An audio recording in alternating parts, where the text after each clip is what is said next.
വിജിൻ, ഈ വോട്ടർ പട്ടിക പരിശോധിച്ചാൽ ഇനിയും ഇത്തരത്തിലുള്ള വോട്ടുകൾ തെളിഞ്ഞു വരും അല്ലേ?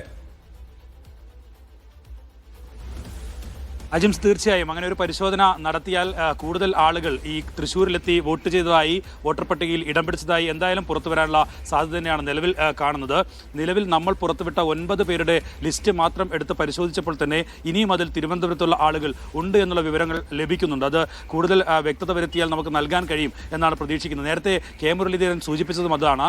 ഇക്കാര്യത്തിൽ ഈ സുരേഷ് ഗോപിയുടെ താമസ സ്ഥലമായ ശാസ്തമംഗലം കേന്ദ്രീകരിച്ച് ഇങ്ങനെ ഒരുപാട് ആളുകളെ തൃശ്ശൂരിലെത്തിച്ച് വോട്ടർ പട്ടിക എത്തിക്കുകയും അതിനുശേഷം വോട്ട് രേഖപ്പെടുത്തുകയും ചെയ്തിട്ടുണ്ട് എന്നുള്ളതാണ്. എന്തായാലും ദേശീയ നേതൃത്വവുമായി ആലോചിച്ച് ഇക്കാര്യത്തിൽ പരാതി നൽകുന്നതുൾപ്പെടെയുള്ള നടപടികൾ സ്വീകരിക്കും. ആ ഘട്ടത്തിൽ തന്നെ ഇങ്ങനെയൊരു പരാതി ഉയർന്നപ്പോൾ തെരഞ്ഞെടുപ്പിന് മുമ്പ് തന്നെ ഇക്കാര്യത്തിൽ അന്വേഷണം ആവശ്യപ്പെട്ടിരുന്നു. പക്ഷേ അന്ന് അങ്ങനെയൊരു ക്രമക്കേടില്ല എന്നുള്ള വിശദീകരണമാണ് തെരഞ്ഞെടുപ്പ് കമ്മീഷന്റെ ഭാഗത്തുനിന്നുണ്ടായത് എന്നുള്ളതാണ് മുരളീധരൻ ഇപ്പോൾ പറയുന്നത്. എന്തായാലും ഇക്കാര്യത്തിൽ നിയമ പോരാട്ടവും ഒപ്പം തന്നെ രാഷ്ട്രീയ പോരാട്ടവും കനക്കുമെന്ന കാര്യത്തിൽ സംശയമില്ല. പക്ഷേ ഇപ്പോഴും സുരേഷ് ഗോപിയുടെ ഭാഗത്ത് നിന്ന് ഇക്കാര്യത്തിൽ ഒരു മറുപടി ഉണ്ടായിട്ടില്ല. BJP നേതാക്കൾ എവിടെയും തട്ടാതെ ചില മറുപടികൾ പറയുകയും അവരുടെ നിലപാട് പറയുകയും ഒക്കെ ചെയ്യുന്നുണ്ടെങ്കിലും സുരേഷ് ഗോപി ഇക്കാര്യത്തിൽ കൃത്യമായ ഒരു നിലപാട് ഇതുവരെയും പറഞ്ഞിട്ടില്ല. ഇങ്ങനെ ഒരു വോട്ടിൽ ക്രമക്കേട് നടത്തി അങ്ങനെയാണോ ജയിച്ചത് എന്നുള്ള വലിയ ആരോപണം ഉയരുന്നുണ്ട്. ഒപ്പം തന്നെ സുരേഷ് ഗോപി വീണ്ടും ജനവിധി തേടുകയാണ് വേണ്ടത്.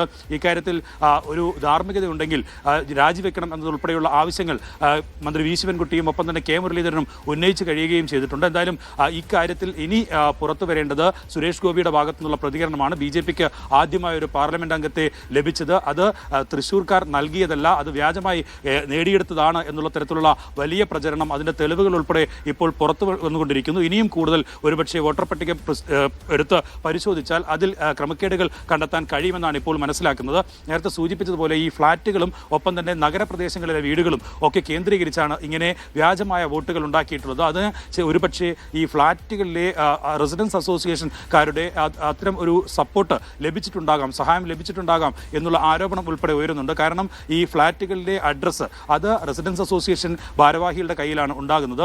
അത് പൂർണ്ണമായും ലഭിച്ച ശേഷം അങ്ങനെ ഓരോ ഫ്ളാറ്റുകളിലും ഇത്തരത്തിൽ 9ഉം 10ഉം അതിൽ കൂടുതലും ഒക്കെ ആളുകളെ വ്യാജ വോട്ടർമാരായി ആ അഡ്രസ്സ് വെച്ച് എത്തിക്കുകയും അങ്ങനെ വോട്ട് ചെയ്തിട്ടുണ്ടാകാം എന്നുള്ളൊരു സംശയത്തിലേക്ക് തന്നെയാണ് ഇപ്പോൾ നിലവിൽ കാര്യങ്ങൾ നീങ്ങുന്നത്. അജിം സർ.